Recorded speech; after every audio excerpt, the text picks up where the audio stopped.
제111화 계획 제1장. 한편 조조는 후퇴하여 양평관을 지키고 있으면서도 사방으로 사람을 내보내 정세 파악하는 일을 게을리하지 않았다. 정찰을 나갔던 자가 돌아와서 보고했다. 지금 촉구는 멀고 가까운 샛길들을 모두 차단하고 섭을 벤 곳마다 불을 질러 불길이 끊이지 아니합니다.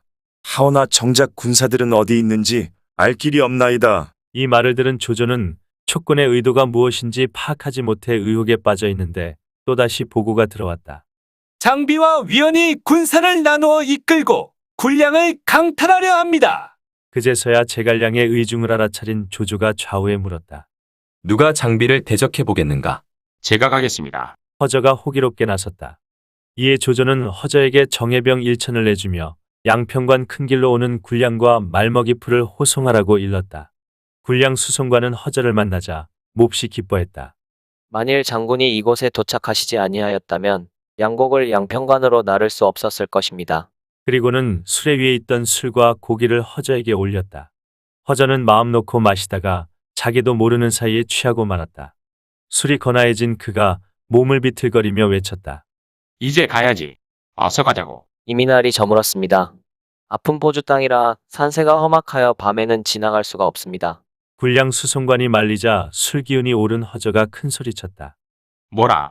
내게는 홀로 만명을 당해낼 용맹이 있거늘 어찌 다른 사람을 두려워하겠느냐. 오늘 밤은 달빛도 밝으니 군량으로 송하기에 딱 좋은 날이다. 그리고는 말에 올라 큰 칼을 비껴든 채 앞장서서 군사를 이끌고 나아갔다. 허저의 군사들이 포주로 가는 길목에 들어선 것은 이경이 조금 지나서였다. 길을 반쯤 왔다 싶은데 갑자기 산골짜기에서 북소리 나팔소리가 울리더니 한 무리의 군사가 쏟아져 나와 길을 막았다. 앞장선 대장은 바로 장비였다. 장비는 장팔사물을 꼬나들고 말을 달려 곧바로 허저에게 덤벼들었다. 허저도 칼춤을 추면서 나가 맞았으나 술에 취해 장비를 감당할 수가 없었다. 이에 몇 합 싸우지도 못하고 장비의 창에 어깨를 찔려 몸을 뒤집은 채 말에서 굴러떨어졌다. 군사들이 황급히 그를 구해 뒤로 달아났다. 장비는 군량과 말먹이 풀 등을 실은 수레를 모두 빼앗은 뒤 군영으로 돌아갔다. 여러 장수가 허저를 보호하며 돌아와 조조를 베었다. 조조는 의원에게 창에 찔린 상처를 치료케 하는 한편 촉군과 결전을 치르기 위해 군사를 이끌고 나아갔다. 이에 유비도 군사를 이끌고 나와 그를 맞았다. 서로 대치한 양쪽 군사는 둥그렇게 진을 쳤다. 유비가 유봉에게 나가 싸우라는 영을 내리자 조조가 욕설을 퍼부었다. 신발 장수가 걸핏하면 양아들을 내세우는구나. 내가 황수아를 불러온다면 내 양아들은 다진 고기가 되고 말리라. 황수아, 곧 수염이 누런 아이란 그의 둘째 아들 조창을 지칭하는 별명이었다. 크게 노한 유봉이 창을 꼬나들고 말을 세차게 몰아 조조에게로 덤벼들었다. 그러자 조조는 옆에 있던 서왕에게 나가 싸우라고 명했다. 이에 두 사람이 맞붙었으나 유봉은 제갈량이 준 계책대로 적당한 선에서 지는 체하고 달아났다. 조조가 군사를 이끌고 추격하는데 촉군 진영 사방에서 포성이 울리더니 북소리 나팔소리가 요란하게 일었다. 조조는 복병이 있을까 두려워 군사를 급히 물리었다. 그 바람에 조조군은 저희들끼리 밟고 밟히어 죽는 자가 부지기수였다. 양평관으로 급히 돌아와 한숨을 돌리려는데 성미까지 추격해온 촉군이 동문에 불을 찌르고 서문에서 함성을 찌르는가 하면 남문에 불을 놓고 북문에서는 북을 쳐댔다. 동서남북 사방에서 촉군이 설쳐대니 크게 겁을 먹은 조조는 양평관을 버리고 달아났다. 촉군은 그런 조조를 끈질기게 따라붙었다. 한참 달아나던 조조의 앞길을 가로막은 것은 한 무리의 군사를 거느린 장비였다. 뒤를 보니 조운이 한 무리의 군사를 이끌고 달려오고 있었다. 그뿐이 아니었다.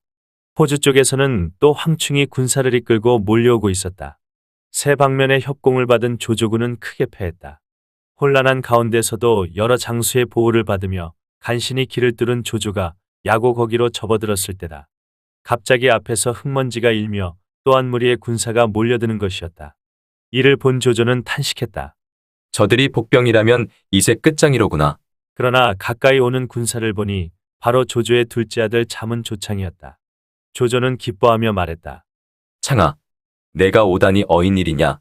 아버님께서 유비와 싸우고 계시다는 말을 듣고 소자가 5만 군사를 이끌고 도우러 왔습니다. 그렇게 말하며 씩씩하게 웃는 조창은 어려서부터 말타기와 활쏘기를 좋아했고 힘이 장사여서 맨손으로 맹수를 때려잡았던 아들이다. 그런 둘째 아들을 보고 조조는 이렇게 경계한 일이 있다. 너는 글 공부는 아니하고 활쏘기와 말타기만 좋아하는구나. 필부의 용맹에 지나지 않는 그것에 무슨 가치가 있느냐? 그러자 둘째 아들 조창은 이렇게 대꾸했다. 대장부라면 마땅히 위청과 곽거병을 본받아 사막에서 공을 세우고 수십만 대군을 이끌고 천하를 누벼야지. 그저 아는 것만은 선비나 되어서야 무엇하겠습니까? 위청은 흉노를 7번 정벌하여 여루에 봉해졌고 곽거병은 흉노를 6번 정벌하여 여루에 봉해졌던 한나라 무제 때에 이름난 장수들이었다. 조조는 일찍이 여러 아들을 불러 모아놓고 각자의 포부를 물어본 일이 있었다. 그때 조창은 자기 차례가 되자 이렇게 대답했다. 저는 장수가 되고 싶습니다. 장수가 되어 무얼 하겠다는 것이냐? 갑옷을 입고 무기를 들며 어려움에 처하면 몸을 돌보지 아니하고 병사들보다 먼저 나서겠습니다.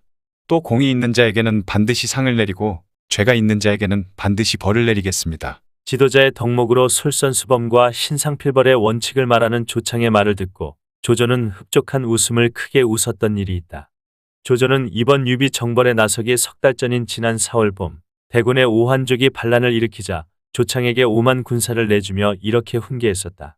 집에서는 아비와 자식이지만 명을 받아 밖으로 나가면 임금과 신하가 되느니라. 법은 사사로운 정에 얽매이지 아니하니 너는 마땅히 깊이 경계해야 하느니라. 예, 명심하겠나이다. 조창은 군사를 이끌고 금일에 네이멍고 부근에 해당하는 대군에 도착하자 오한족과의 싸움에 몸소 앞장서며 상강까지 쳐들어가 북방을 모두 평정했다. 그럴 즈음 조조가 양평관에서 싸움에 지고 있다는 소식을 듣고 부랴부랴 아버지를 도우러 온 길이었다. 조조는 조창이 도착한 것을 보고 크게 기뻐하며 말했다. 나의 황수아가 왔으니 반드시 유비를 무찌르리라. 그리고는 군사를 정돈한 뒤 야곡 어귀에 군영을 세웠다. 제2장 조조 진영에 조창이 도착했다는 사실을 유비에게 보고한 사람이 있었다. 그러자 유비는 주위를 둘러보며 물었다. 누가 나가 조창과 싸워보겠는가? 제가 가겠습니다. 유봉이 나서니 옆에 있던 맹달도 나섰다. 저도 가겠습니다. 그러자 유비가 말했다. 너희 둘이 함께 가거라. 누가 공을 세우는지 지켜보겠다. 그리고는 두 사람에게 각각 5천 군사를 내주자 유봉이 앞장서고 맹달이 그 뒤를 따랐다. 상대 쪽에서는 조창이 말을 달려나와 유봉과 겨루었다. 조조 아들 대 유비 아들의 대결이었다. 그러나 조창의 적수가 되지 못하는 유봉은 겨우 삼합에 크게 져서 돌아왔다. 이를 본 맹달이 군사를 이끌고 나가 싸우려는데 갑자기 조조군이 큰 혼란에 빠져 갈팡질팡하는 모습이 눈에 들어왔다. 알고 보니 마초와 오란의 두 군사가 쳐들어오자 조조군이 놀라 요동을 친 것이었다. 맹달은 군사를 이끌고 조조군을 협공했다. 오랫동안 쉬면서 힘을 길러온 마초의 군사는 이곳에 도착하자 펄펄 날며 그 기량을 마음껏 뽐냈다. 그 기세를 당해내지 못한 조조군은 패에 달아났다. 조창은 오란과 정면으로 부딪히자 어울려 싸웠다. 그러나 몇 합 안 되어 조창의 창이 오란을 찔러 말밑으로 떨어뜨렸다. 이를 본 조조의 군사들이 다시 용기를 얻어 달아나다 말고 돌아서서 싸우는 바람에 삼군은 서로 엉켜 혼전을 벌이게 되었다. 마침내 조조는 군사를 거두어 야곡 거기에 군영을 세웠다. 그곳에 주둔한 지 여러 날이 지났지만 여전히 진퇴양난이었다. 앞으로 나아가자니 마초에게 다시 가로막힐 것 같았고 군사를 거두자니 이 또한 촉군의 웃음거리가 될 것 같아 속으로 망설이며 결정을 내리지 못하고 있었다. 그러던 어느 날 주방장이 조조의 밥상에 달국을 올렸다. 조조는 그 달국 속에 게륵 곧 닭갈비를 보자 가슴에 와 닿는 것이 있었다. 게륵은 보기에 그럴듯하여 버리기 아깝지만 실제로 뜯어먹을 살이 없다. 한중이 바로 그랬다. 취하기는 어렵고 버리자니 아까운 땅이었다. 그런 생각을 곱씹고 있는데 하후돈이 군막 안으로 들어와서 물었다. 오늘 밤에 야간 군호를 뭐라 하면 좋겠나이까? 그러자 조조의 입에서는 자기도 모르게 한 단어가 불쑥 튀어나왔다. 게륵, 게륵. 이를 군호로 생각한 하우도는 군막 밖으로 나오자 모든 관원에게 그날 밤 군호를 게륵으로 한다는 명을 전달했다. 행군주부 양수는 이렇게 전달된 게륵의 두 글자를 보더니 수행하는 군사들에게 일렀다. 너희들은 얼른 행장을 꾸려 돌아갈 준비를 하라. 이 사실을 누군가 하우돈에게 알렸다. 그러자 하우돈은 크게 놀라 양수를 자기 군영으로 불러들였다. 공은 어찌하여 행장을 꾸리라 하였는가? 양수가 대답했다. 오늘 밤의 군호를 보고 위왕께서 조만간 철군하시리라는 것을 알았습니다. 그걸 어찌 알았는가? 계륵이란 먹자니 먹을 것이 없고 버리자니 아까운 물건이지요. 지금 아군은 나아가자니 이길 수가 없고 물러서자니 남의 웃음거리가 될까 두려운 처지입니다. 그렇다고 여기 있자니 실익이 있는 것도 아니므로 일찌감치 돌아가는 이만 못합니다. 내일 위왕께서는 반드시 철군하실 것이기 때문에 떠날 때 허둥대도록 하지 않기 위하여 먼저 행장을 꾸리라고 한 것입니다. 그 말을 들은 하우도는 감탄했다. 허허. 공은 정말 위왕의 속마음을 훤히 꿰뚫고 있구려. 그리고는 자신도 행장을 꾸리게 되었다. 이를 전해 들은 군영의 장수들도 모두 다 행장을 꾸리게 되었다. 그런데 그날따라 마음이 심란해 잠을 이룰 수 없던 조조는 강철로 만든 도끼를 들고 군영 안을 은밀히 둘러보다가 하우돈의 군영으로 가보니 군사들이 모두 돌아갈 채비를 차리고 있는 것에 깜짝 놀랐다. 급히 군막으로 돌아온 조조는 하우돈을 불렀다. 군사들이 돌아갈 채비를 차리고 있던데 어찌 된 일인가? 예, 이는 주부 양수가 대왕께서 철군하실 뜻을 미리 알아차리고 그리 일러주었기 때문입니다. 이에 조조는 양수를 불러 물었다. 너는 어찌하여 하후돈에게 그런 말을 하였느냐? 계륵이라는 군호를 듣고 대왕의 뜻을 짐작할 수 있었나이다. 양수의 대답에 조조는 크게 노에 꾸짖었다. 네, 어찌 허튼 말을 지어 아군의 군심을 어지럽히느냐? 그리고 망나니들에게 호통을 쳤다. 당장 저놈을 끌어내 목을 벤 뒤 그 수급을 영문 밖에 높이 매달라. 이렇게 하여 박학다식하고 무엇을 물어도 막힘이 없던 당대의 제사 양수는 그만 하루아침에 목이 달아나고 말았다. 제3장 전부터도 양수는 자기 재주만 믿고 멋대로 말하거나 행동하여 조조가 꺼리는 것을 범한 일이 여러 번 있었는데 한 번은 이런 일도 있었다. 조조는 일찍이 화원을 하나 만들라고 했다. 다 만들어지자 가서 보더니 좋다 나쁘다 말 한마디 없이 다만 붓을 가져다가 문 위에 활자 하나를 써놓고 갔다. 사람들은 그 뜻을 깨닫지 못했으나 양수만은 대번에 알아보았다. 문 안에 활자를 더한 것이니 곧 넓을 활자가 됩니다. 즉 승상께서는 화원의 문이 너무 넓은 게 싫으신 겁니다. 이에 화원의 담장을 다시 쌓는 등 개조를 끝낸 다음 조조를 다시 청해 보였다. 조조는 화원의 문이 적당히 고쳐진 것을 보고 크게 기뻐하며 물었다. 누가 내 뜻을 알았느냐? 좌우가 말했다. 양수입니다. 조조는 겉으로 양수를 칭찬했으나 내심으로는 자신의 속마음을 들여다본 그를 꺼리게 되었다. 또 한 번은 이런 일이 있었다. 하루는 북쪽 오랑캐 지역에서 소 한 상자를 헌상해 왔다. 소란 우유를 가공한 금일의 크림치즈 비슷한 유지식품이라고 한다. 아무튼 이 소가 담긴 상자의 뚜껑에 조조는 일합소란 세 글자를 써서 책상 위에 놓아두었다. 그런데 양수가 들어와서 보고는 숟가락을 가져다가 여러 사람과 함께 나누어 먹어버렸다. 그대는 어찌하여 소를 다 먹어버렸는가? 조조가 까닭을 물어보자 양수가 대답했다. 상자 뚜껑에 분명 한 사람이 한 입씩 먹으라는 뜻으로 1인 1구소라는 글자가 쓰여 있었습니다. 어찌 그 같은 승상의 명을 어길 수 있었겠나이까. 조조가 상자 뚜껑에 써둔 일합소에 일합을 파자 하면 1인 1구 곧 한 사람이 한 입씩이라는 뜻이 되기는 한다. 조조는 이때도 사람들 앞에서는 기뻐서 웃는 척하였지만 속으로는 양수를 몹시 얄밉게 생각했다. 양수가 조조의 비위를 건드린 일은 그뿐만이 아니었다. 조조는 자기가 암살될지도 모른다는 두려움 때문에 늘 좌우의 다음과 같은 말을 분부해두곤 했다. 나는 꿈속에서 사람 죽이는 것을 좋아하니 내가 잠들어 있을 때 너희들은 절대로 가까이 오지 말라. 그런 말을 해둔 조조가 하루는 군막에서 낮잠을 자고 있는데 이불이 바닥에 떨어졌다. 이를 발견한 측근 신하가 얼른 이불을 주워 덮어주었다. 그러자 조조는 벌떡 일어나더니 칼을 뽑아 그 신하를 죽이고 다시 침상에 올라가 잠이 들었다. 한참 뒤 잠에서 깨어난 조조는 놀라는 척하며 물었다. 누가 내 측근 신하를 죽였느냐? 여러 사람이 사실대로 대답하자 조조는 통곡하며 후히 장사 지내주라고 지시했다. 이후 사람들은 조조가 정말 잠결에 사람을 죽이는 버릇이 있는 줄 알고 조조가 잠잘 때는 침상 근처에 얼씬도 하지 않았다. 그러나 양수만은 그 내막을 알고 죽은 신하를 장사 지낼 때 관을 가리키며 탄식했다. 승상께서 꿈속에 계셨던 게 아니라 그대가 꿈속에 있었네 그려. 이 말을 전해들은 조조는 양수를 더욱 미워하게 되었다. 양수가 한 얄미운 짓은 또 있었다. 조조의 셋째 아들 조식은 양수의 재주를 사랑하여 늘 그를 불러다가 밤을 새워가며 함께 이야기 나누기를 좋아했다. 조조는 그런 조식을 세자로 세우려고 여러 사람과 상의했다. 이 사실을 알게 된 조비는 꽤가 많은 조가현의 현장 오지를 안으로 불러들여 상의하고 싶었으나 사람들의 이목이 두려웠다. 그래서 큰 대나무 광주리에 오지를 숨기고 안에 비단이 들어있다며 부중으로 실어 날랐다. 양수가 이 사실을 알아채고 고함으로 조조는 사람을 시켜 조비의 집 문 앞에서 들고 나는 광주리를 감시토록 했다. 이를 조비가 알리자 오질은 대수롭지 않다는 듯이 말했다. 걱정할 것 없습니다. 내일 큰 대나무 광주리에 비단을 넣어 다시 한번 집으로 들여오십시오. 그러면 오늘 제가 실려온 광주리 속에도 비단이 들어있었던 것이 되겠지요. 조비는 그의 말대로 큰 대나무 광주리에 비단을 넣어 들여오게 했다. 집 문 앞에 있던 사자가 대나무 광주리를 뒤져보니 비단만 가득 들어 있었다. 이에 돌아가서 자기가 본대로 조조에게 고해 바쳤다.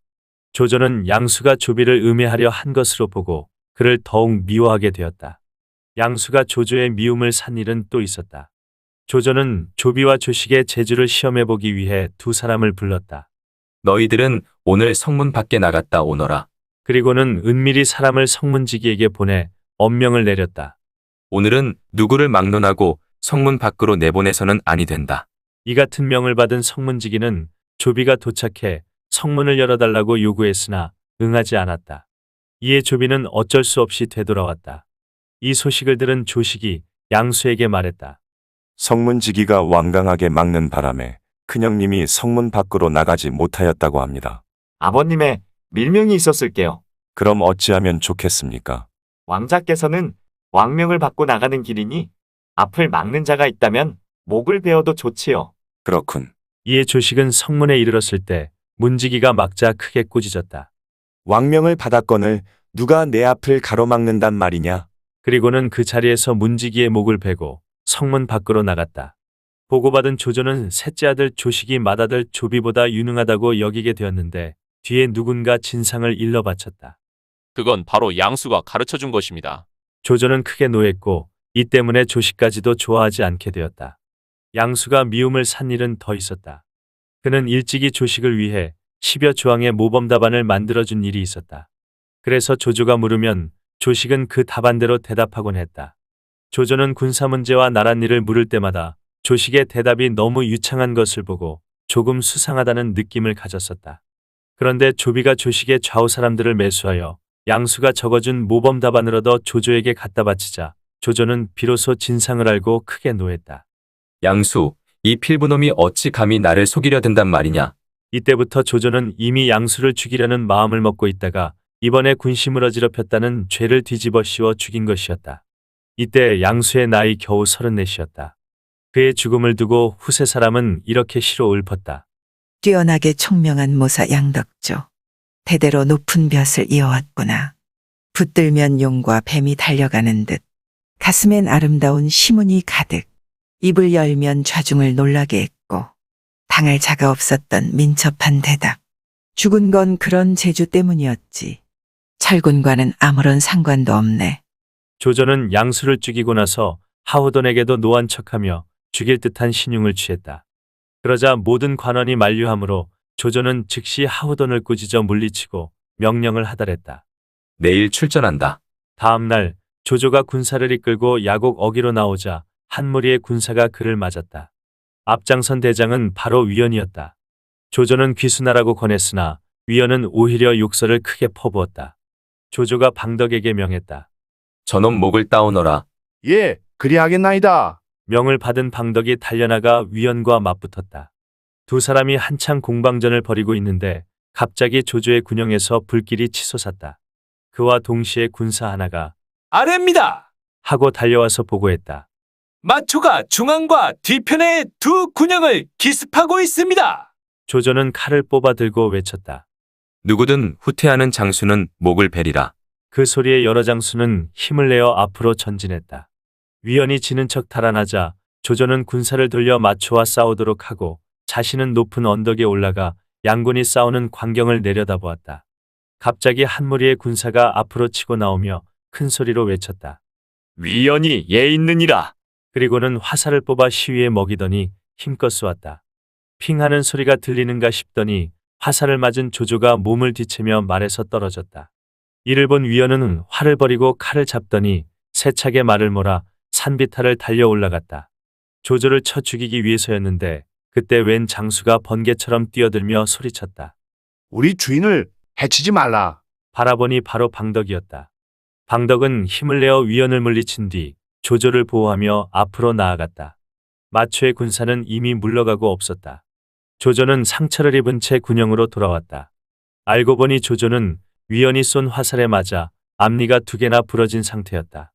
급히 의원을 불러 치료하도록 했다. 통증을 견디면서 조조는 문득 양수의 말이 생각났다. 아, 내가 괜히 양수를 죽였나. 그의 말처럼 이번 전쟁은 먹자니 먹을 것이 없고 버리자니 아까운 계륵이었구나. 이에 조조는 양수의 시신을 거두어 후히 장사 지내주라 이르고 좌우의 명을 내렸다. 즉시 철군한다. 방덕은 후군이 되어 추격하는 적을 막으라. 그리고 자신은 융당 깔린 수레에 누워 호분군의 호의를 받으며 돌아가고 있는데 갑자기 보고가 들어왔다. 야곡산 양쪽에서 불길이 치솟고 마초의 복병이 쫓아오고 있습니다. 그러지 않아도 위원이 쏜 화살에 맞아 철수하게 된 조조군은 사기가 떨어져 있었는데 거기다 마초의 복병까지 추격한다는 소식을 듣자 모두 놀라 두려움에 떨었다. 그러나 조조는 움츠러들지 않고 군사들에게 호통을 쳤다. 무얼 두려워하느냐. 어서 길을 서두르라.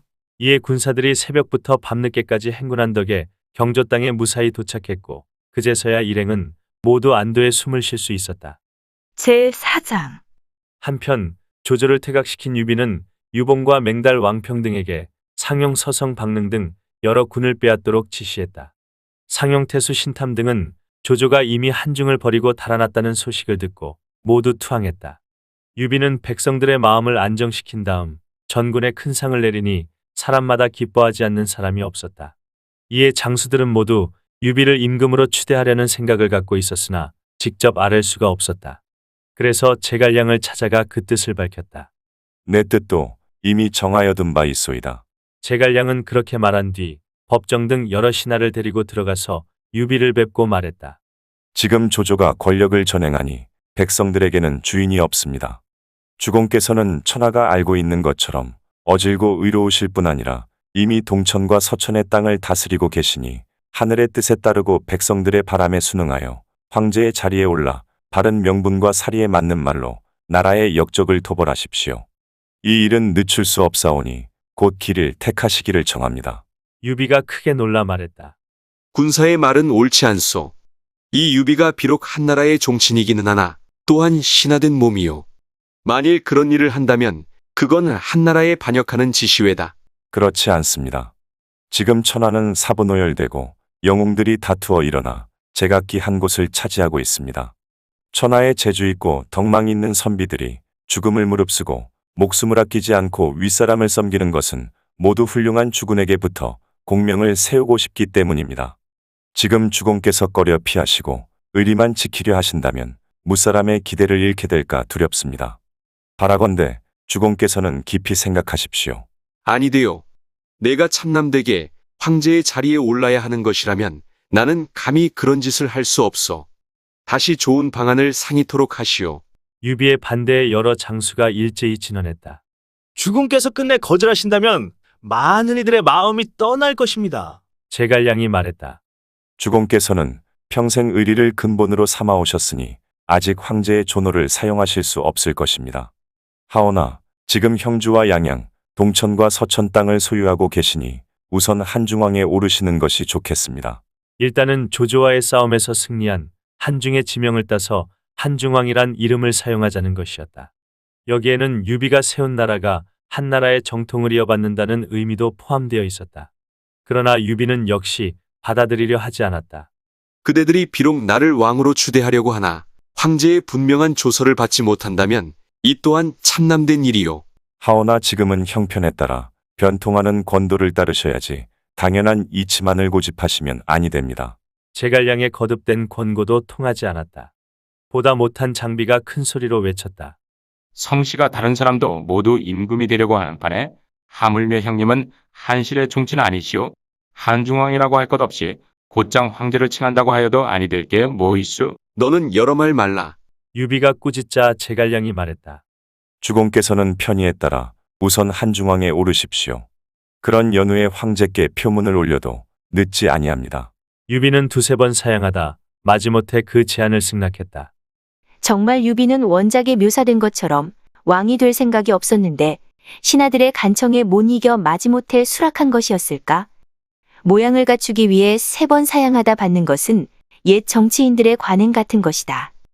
더구나 유비의 마음을 꿰뚫고 있는 제갈량이 유비의 생각을 모르고 그런 주청을 드렸다고 보기도 어렵다.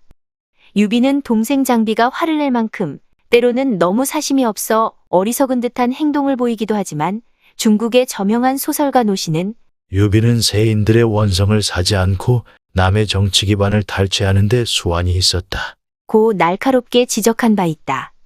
커다란 나무 밑에 놀면서 나는 이런 커다란 덮개가 달린 임금 수레를 탈 거야. 라고 말했다는 어린 시절부터 죽왕이 되기를 갈망해온 유비는 조조가 위왕이 되자 자신도 왕이 되고 싶었다. 제갈량도 그런 속마음을 읽고 주청을 드렸을 것이다.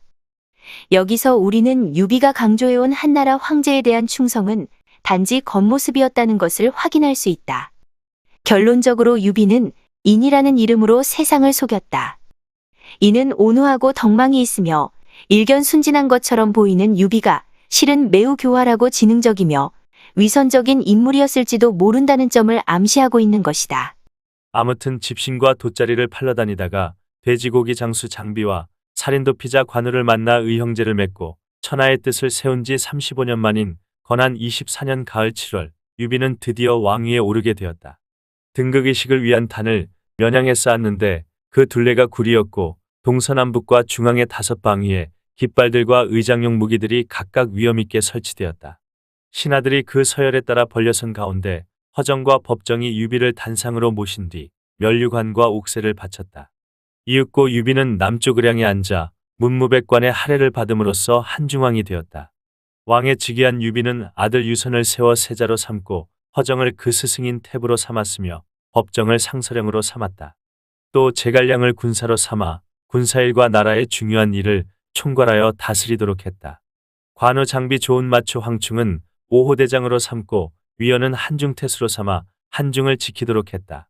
그 밖의 사람들에게도 각자의 공훈에 걸맞은 벼슬과 지위를 내리니 이로써 군벌의 하나에 지나지 않던 유비 세력은 마침내 일국의 체제와 체계를 갖추게 되었다.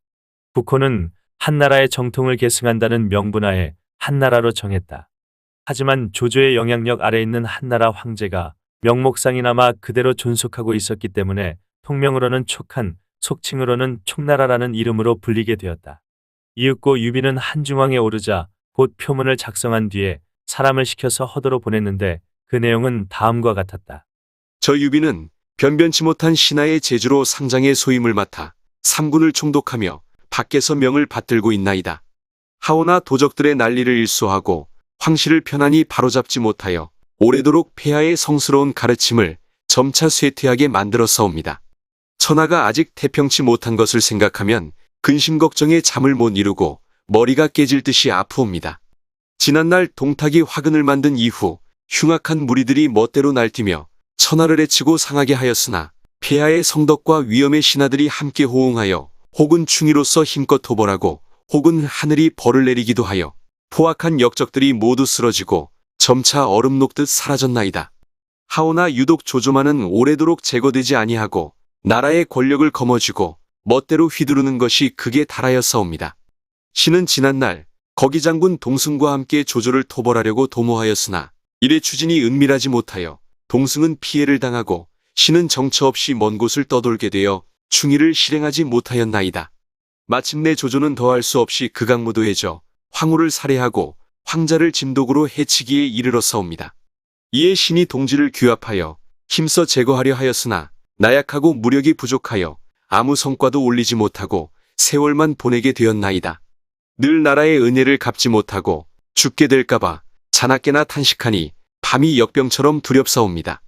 이제 신의 동료들이 생각하기에 옛 서경의 우서에 적혀있는 것처럼 구족의 우애를 도타히 하고 현자들이 힘써 보좌하는 것이 중요하며 사망호제가 서로 전한 이 같은 도리는 아직 폐지되지 아니하였나이다.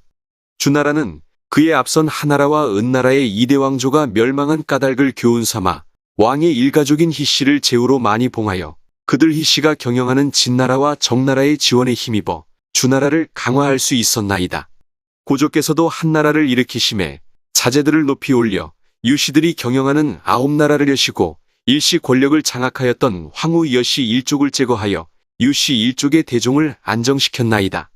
지금 조조는 고든 것을 싫어하고 바른 것을 미워하는데도 그를 따르는 무리가 많사옵니다. 못된 마음을 품고 찬탈의 야욕이 이미 드러났는데도 종실은 미약하고 종치는 자기가 없는지라 신의 동료들이 옛 법식을 참작하여 편의상 신을 대삼아 한중왕으로 추대하였나이다. 신이 엎드려 거듭 생각해보건대 나라의 두터운 은혜를 받아 한쪽에 책임을 지고 있으면서 이렇다 할 공을 세우지 못하였으니 지은 죄가 이미 넘쳐나는데 다시 높은 자리에 오르는 것은 죄와 비방을 무겁게 하는 것으로 마땅치 않다고 하였나이다. 하오나 신의 동료들이 신을 촉구하면서 그렇게 하는 것이 옳다고 간청하였나이다. 이에 신이 물러나 생각해보니 역적을 제거하지 아니하면 국난은 그치지 아니하고 종묘는 위태로우며 사직은 무너지려 하니 신은 걱정 근심으로 머리가 깨어질 듯한 나날이었사옵니다. 만일 권도의 편법에 따라 성조를 안정시킬 수 있다면 물불을 가리지 아니하겠는바 중론에 따라 삼가 옥세를 받고 나라의 위엄을 높이고자 하나이다. 우러러 벼슬의 이름을 생각할 때 지위가 높으면 은총도 두터운 것이므로 은혜에 감사하며 있는 힘을 다하려 하니 걱정도 깊고 책임도 무거워 두렵기가 마치 낭떠러지에 서 있는 것 같나이다.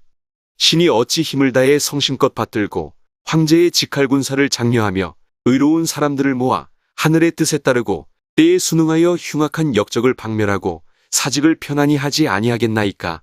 삼가 엎드려 절하며 표문을 올리나이다. 이 같은 표문이 허도에 도착했다. 읽어주는 고품격 삼국지는 다음 화도 계속됩니다.